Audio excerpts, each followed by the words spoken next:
Net नहीं चला जरूर। गुड मॉर्निंग स्टूडेंट्स, मेरे बच्चों, हिंदी की कक्षा में आप सभी का स्वागत है। हम लोग भक्ति काल के कृष्ण भक्त शाखा के सर्वश्रेष्ठ कवि सूरदास को पढ़ रहे हैं, जिनका कल हम लोगों ने जीवन परिचय, साहित्यिक परिचय, उनकी प्रमुख रचनाएं को पढ़ा। आज से हम लोग उनके जो पद्य हैं, जो पद दिए गए हैं, उन पदों को पढ़ेंगे और उसकी व्याख्या को पढ़ेंगे, उसके अर्थ को समझेंगे। सीधे आते हैं हम लोग पाठ पर। विनय के पद। विनय माने विनती। जिस प्रकार से किसी शुभ कार्य करने से पहले या किसी चीज का प्रारंभ करते समय हम सभी अपने इष्ट को स्मरण करते हैं, उनकी आराधना करते हैं, उसी प्रकार से सूरदास जी ने अपने इष्ट भगवान श्री कृष्ण की आराधना करते हुए पहला पद विनय माने विनती उनकी प्रार्थना में अर्पित किया है। अब कै राख लेहु भगवान, हऊँ अनाथ बैठो द्रुम डरिया, पार दिशा दे बान। ताके डर में भाजो चाहत, ऊपर ढुक्यो सचान। दुहु भांति दुख भयो आनियह, कौन उबारे प्राण। सुमिरत ही यही डसो पारधी, कर छूट्यो संधान। सूरदास सर लगो सचानहि, जय जय कृपा निधान। अब कै राख लेहु भगवान।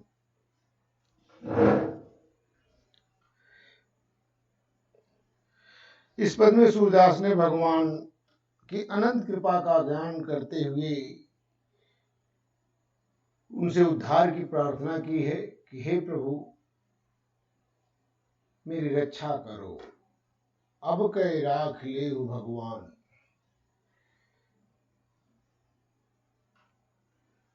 सूरदास जी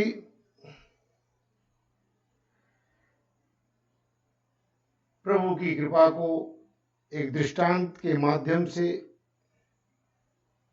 यहाँ व्यक्त किया। इस पद में संसार रूपी वृक्ष की डाल पर बैठा हुआ जीवात्मा रूपी पक्षी प्रभु से रक्षा की प्रार्थना करता है। इस पद को समझने के लिए हम लोग अपनी सहजता के लिए, अपनी सुविधा के लिए एक पक्षी के अर्थ में भी इसको हम लोग पढ़ सकते हैं। इसके बाद फिर इसका जीवात्मा रूपी पक्षी, जीवात्मा के पक्ष में पढ़ेंगे। पहले हम एक साधारण पक्षी के रूप में पढ़ते हैं कि अब कै राख लेहु भगवान, हऊँ अनाथ बैठो द्रुम डरिया, पार दिशा दे बान। कल्पना कीजिए कि एक पक्षी डाल पर बैठा हुआ है और वह ईश्वर से जो है अपनी रक्षा की प्रार्थना कर रहा है कि हे प्रभु, मेरी रक्षा करो। जैसा कि हम सभी लोग जानते हैं, ये साधारण सी बात है कि दुख में सुमिरन सब करें, सुख में करें न कोई। जो सुख में सुमिरन करे, तो दुख काहे को होए। इस समय पक्षी पर संकट की घड़ी है, वह संकट में है, आपत्ति में है, विपत्ति में है और प्रभु से अपनी रक्षा की याचना कर रहा है कि हे प्रभु, मेरी रक्षा करो। किससे रक्षा करो, क्या संकट है। हऊँ अनाथ बैठो द्रुम डरिया, पार दिशा दे बान। द्रुम माने वृक्ष, डरिया माने डाल, पारधी माने शिकारी।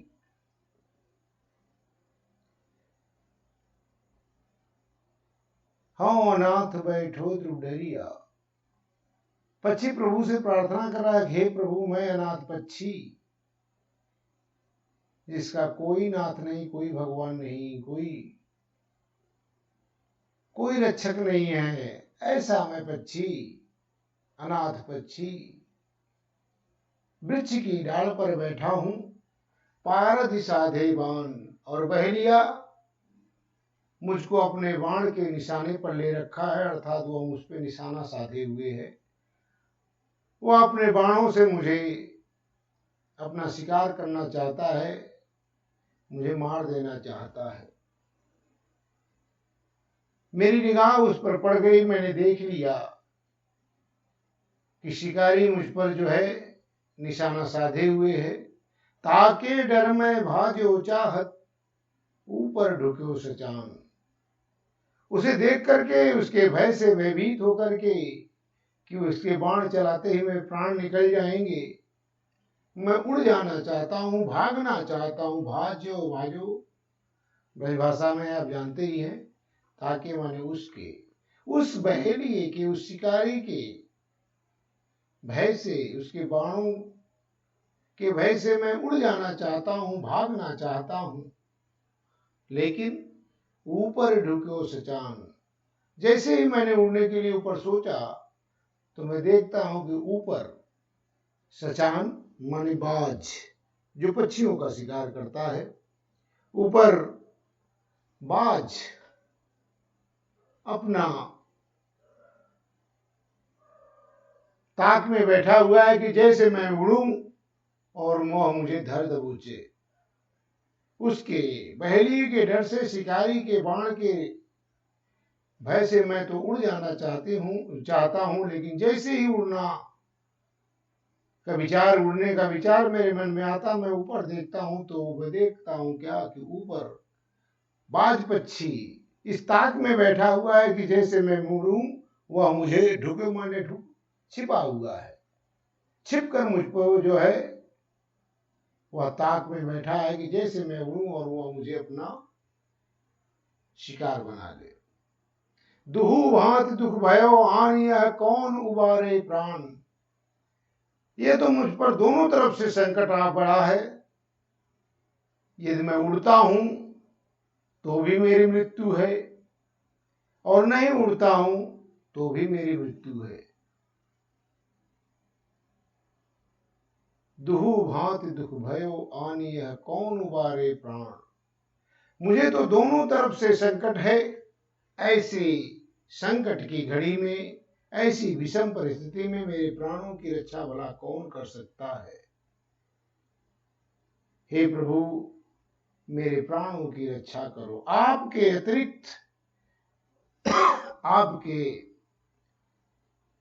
अलावा, आपके अतिरिक्त मेरी ऐसी घड़ी में, ऐसी विषम परिस्थिति में मेरे प्राणों की रक्षा कौन कर सकता है। मैं कैसे इस दोनों तरफ से आए हुए संकट से कैसे बच सकता हूं, मेरे प्राणों की रक्षा कैसे हो सकती है।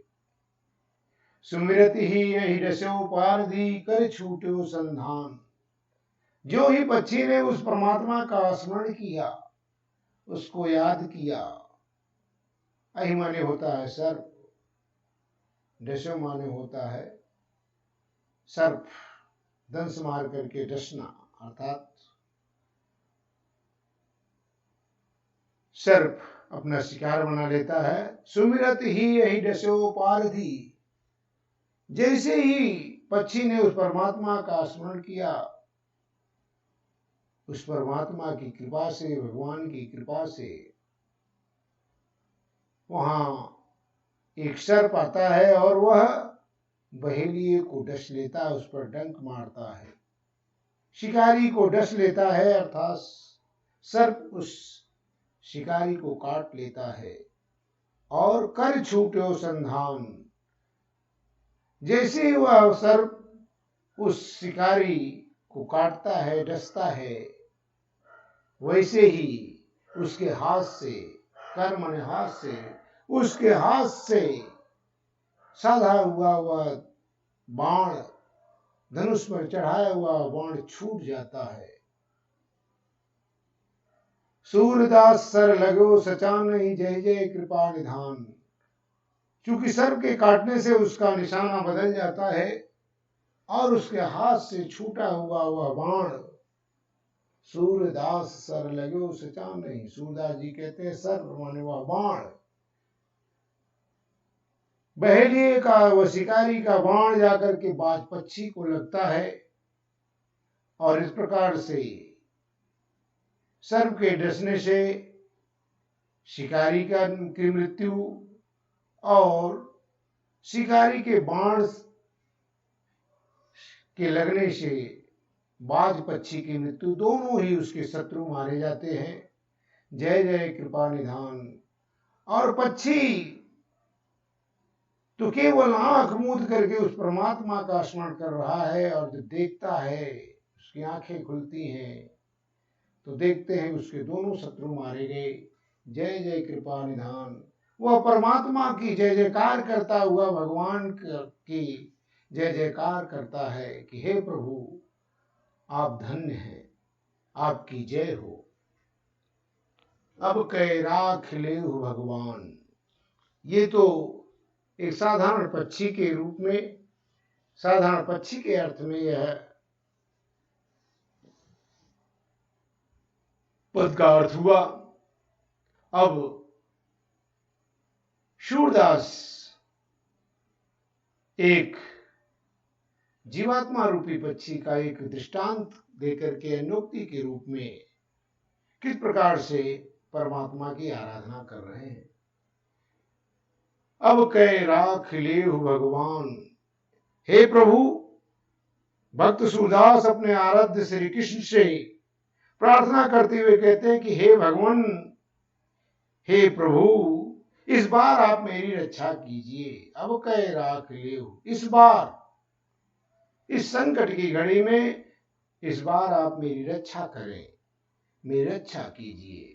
हाँ अनाथ बैठो द्रुम नरिया पार दिशा दे बान। मैं अनाथ जीवात्मा रूपी पक्षी, मैं अनाथ जीवात्मा रूपी पक्षी इस संसार रूपी वृक्ष की डाल पर बैठा हूं। हे प्रभु, आप मेरी रक्षा कीजिए। मैं अनाथ जीवात्मा रूपी पक्षी इस संसार रूपी वृक्ष की डाल पर बैठा हूं।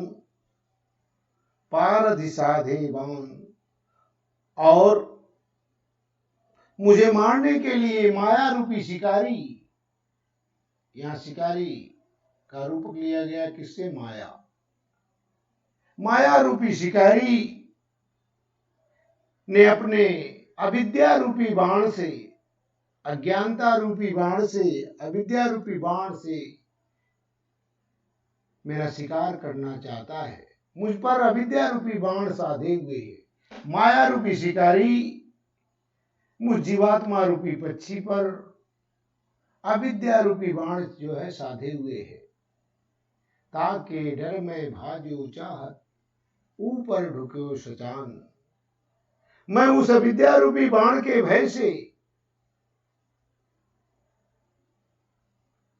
ऊपर उठकर भागना चाहता हूं, परंतु मेरे ऊपर भी अहंकार रूपी बाज पक्षी मुझे पकड़ने के लिए मंडरा रहा है। वह देखता है कि जैसे ही माया रूपी शिकारी के हाथों से छूटे, अविद्या रूपी बाण से बचे, माया रूपी शिकारी को देखकर उसके भय से जैसे ही उड़ रही, वैसे अहंकार रूपी बाज पक्षी मुझे अपना शिकार बनाने के लिए, मुझे पकड़ने के लिए, धर दबोचने के लिए मंडरा रहा है, छुपा हुआ है। दुहु भांत दुख भयो आन यह कौन उबारे प्राण। हे प्रभु, मुझे तो दोनों तरफ से संकट आन पड़ा है। मेरे लिए तो दोनों ही स्थितियां दुखदाई हैं। यदि मैं माया रूपी शिकारी से बचने का प्रयास करता हूं तो अहंकार रूपी बाज मुझे अपना शिकार बना लेगा, धर दबोचेगा। और यदि मैं नहीं उड़ता हूं तो माया रूपी शिकारी अविद्या रूपी बाण से मुझे अपना शिकार बना लेगा। दुहु भांति दुख भयो आनिया कौन उबारे प्राण। हे प्रभु, मेरे लिए दोनों ही स्थितियां दुखदाई हैं, कष्टकारी हैं। इन दोनों स्थितियों से मेरे प्राणों की रक्षा मुझे कौन बचा सकता है? मेरे प्राणों की रक्षा कौन कर सकता है?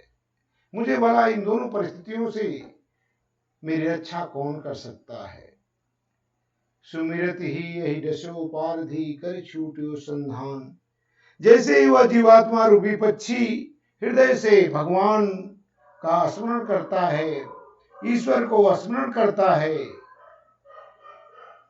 भगवान का स्मरण करते ही माया रूपी शिकारी को ज्ञान रूपी सर्प ने,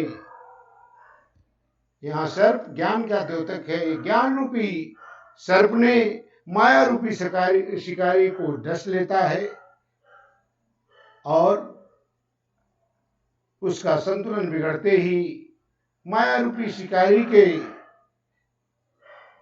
सर्प के डसे जाने से ही उसके हाथ से, परिणाम स्वरूप माया रूपी शिकारी के हाथ से धनुष पर चढ़ा हुआ विद्या रूपी बाण छूट जाता है और वह विद्या रूपी बाण अहंकार रूपी बाज को जाके लगता है। सूरदास जी कहते हैं, सूरदास सर लगो सचा नहीं। सूरदास जी कहते हैं वह विद्या रूपी बाण अहंकार रूपी बाज को जाकर लगता है, उस पर निशाने पे बैठता है और जो जीवात्मा रूपी पक्षी के ग्रसने के लिए ऊपर मंडरा रहा था, ऐसे बाज रूपी पक्षी को वह विद्या रूपी बाण, माया रूपी शिकारी का विद्या रूपी बाण जाकर के उस अहंकार रूपी बाज पक्षी को अपना शिकार बना लेता है, उसे मार देता है। इस प्रकार भगवान ने उस जीवात्मा रूपी पक्षी की दोनों दुखों से उसे बचा लिया, दोनों दुखों से उसकी रक्षा की। सूरदास जी कहते हैं कि जय जय कृपा निधान। सूरदास जी दया के भंडार भगवान की जय जयकार करते हैं कि हे प्रभु आप धन्य हैं। आपने यह अर्थ, इस पद का अर्थ दोनों अर्थ पक्षों में पढ़ा, पक्षी के रूप में भी और जीवात्मा रूपी पक्षी के रूप में भी। अगला पद हम लोग ये भी विनय से ही है। मेरो मन अनंत कहाँ सुख पावे, मेरो मन अनंत कहाँ सुख पावे। जैसे उड़ जहाज को पक्षी फिर जहाज पे आवे, मेरो मन अनंत कहाँ सुख पावे। कमल नयन को छाणी महात्म और देव को ध्यावे, परम गंग को छाड़ पियासो दुर्मति कूप खनावे। जे मधु करे अम्बुज रस चाख्यो क्यों करील फल भावे। सूरदास प्रभु काम देन तजी छेरी कौन दुहावे, मेरो मन अनंत कहाँ सुख पावे। सूरदास जी इस पद में प्रभु श्री कृष्ण की आराधना करते हुए कहते हैं, भक्त कवि सूरदास ने भगवान के श्री कृष्ण के प्रति अपने अनन्य प्रेम की अभिव्यक्ति की है कि हे प्रभु, आपके अतिरिक्त मेरा मन कहीं भी स्थिर नहीं हो पाता है, उसे कहीं पे भी संतुष्टि नहीं प्राप्त होती। मेरो मन अनंत कहाँ सुख पावे। अनंत माने अन्यत। सूरदास जी कहते हैं कि हे भगवान, आपके बिना मेरे मन को कहीं पर भी सुख और चैन प्राप्त नहीं होता। मेरो मन अनंत कहाँ सुख पावे। हे भगवान, आपके अतिरिक्त, आपके बिना मेरे मन को कहीं पर भी सुख और चैन की प्राप्ति नहीं होती। जैसे उड़ जहाज को पक्षी फिर जहाज पे आवे, जिस प्रकार से समुद्र के बीच समुद्री जहाज पर रहने वाला पक्षी अच्छे स्थान की खोज पर अर्थात वहां रहते रहते ऊब जाता है और किसी और अच्छे स्थान की तलाश में वह जहाज पर से उड़ता तो है, लेकिन बहुत दूर तक जाने पर भी जब चारों तरफ जल ही जल देखता है और उसके पंख उसका साथ छोड़ने लगते हैं, वह उड़ते उड़ते थक जाता है और उसे कहीं पे भी आश्रय नहीं मिलता, तो वह निराश होकर के हताश होकर के पुनः उसी जहाज पर आकर ही उसी जहाज की शरण में आता है। एक उदाहरण द्वारा व्यक्त कर रहे हैं कि मेरा मन, हे प्रभु, मेरा मन अन्यत्र आपके सिवा आपकी भक्ति के अतिरिक्त कहीं पे भी उसकी संतुष्टि नहीं मिलती, उसे सुख और चैन नहीं मिलता। यद्यपि जिस प्रकार से समुद्री जहाज पर रहने वाला पक्षी उस जहाज को छोड़ करके किसी अच्छे स्थान की तलाश में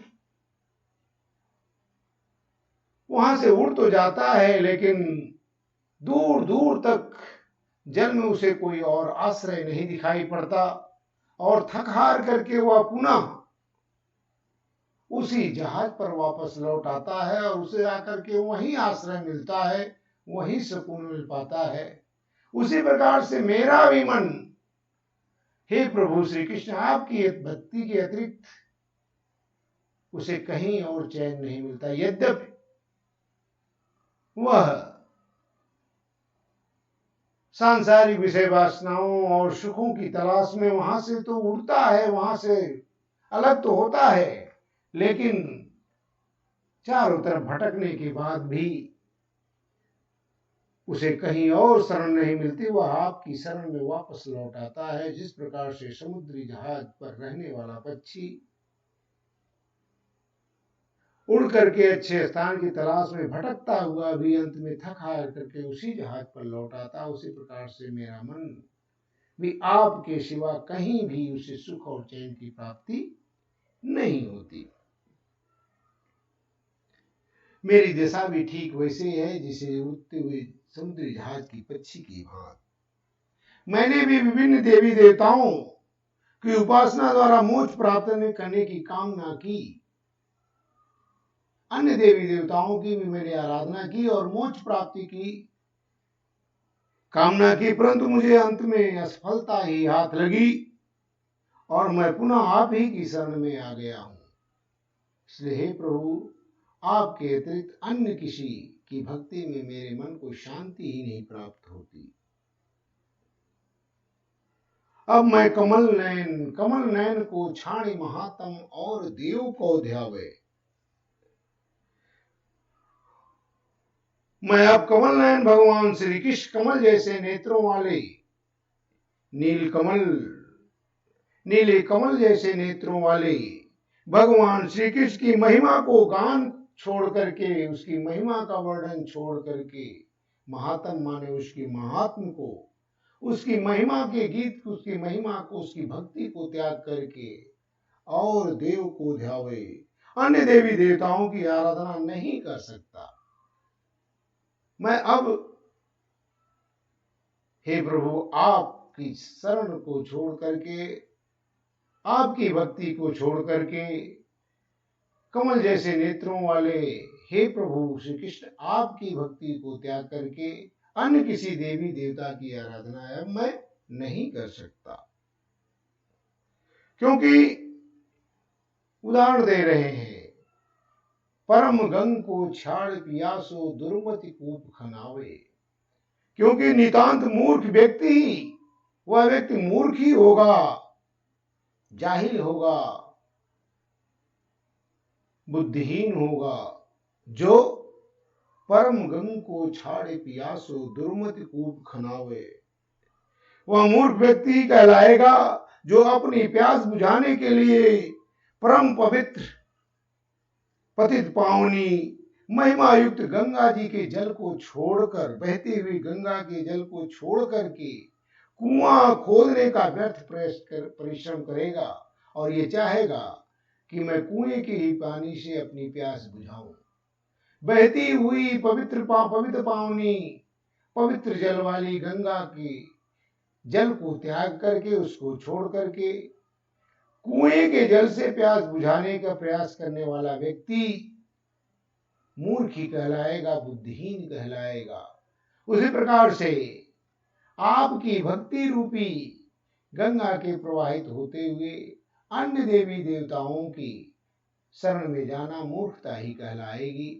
परम गंग को छाड़ पियासो, इसलिए हे प्रभु, मैं आपकी शरण को छोड़कर अब किसी देवी देवता की आराधना नहीं करूंगा, क्योंकि वह व्यक्ति नितांत मूर्ख ही कहलाएगा जो अपनी प्यास बुझाने के लिए परम पवित्र एवं महिमा युक्त महिमावान गंगा जी के जल को त्याग करके कुआं खोद करके उसके जल से प्यास बुझाने का प्रयास करने वाला व्यक्ति मूर्ख ही कहलाएगा। जी मधुकर अंबुजरस चाख्यो, क्यों करील फल भावे। मधुकर माने भौरा, अंबुज माने कमल। जिस भौरे ने कमल रस का, कमल के पराग का, कमल रस का पान कर लिया है, जिस भौरे ने कमल रस के मीठे स्वाद युक्त जो है पराग का जिसने पान किया है, इसने उसको पी लिया है, क्यों करील फल भावे, भला उसे करील के फल, कड़वे स्वाद वाला करील का फल उसे भला कैसे स्वादिष्ट लग सकता है।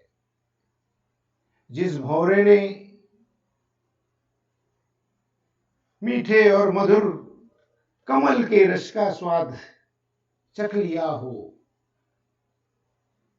स्वाद अनुभव कर लिया हो, उसे भला करील के फल वाले स्वादिष्ट की, करील के फल भला उसे स्वादिष्ट कैसे लगते हैं। कड़वे स्वाद वाला करील का फल उसे कैसे प्रिय हो सकता है। जिस भौरे ने कमल रस का मधुर पान किया हो, उसे करील कड़वे स्वाद वाला करील का फल भला उसे कैसे स्वादिष्ट लग सकता है।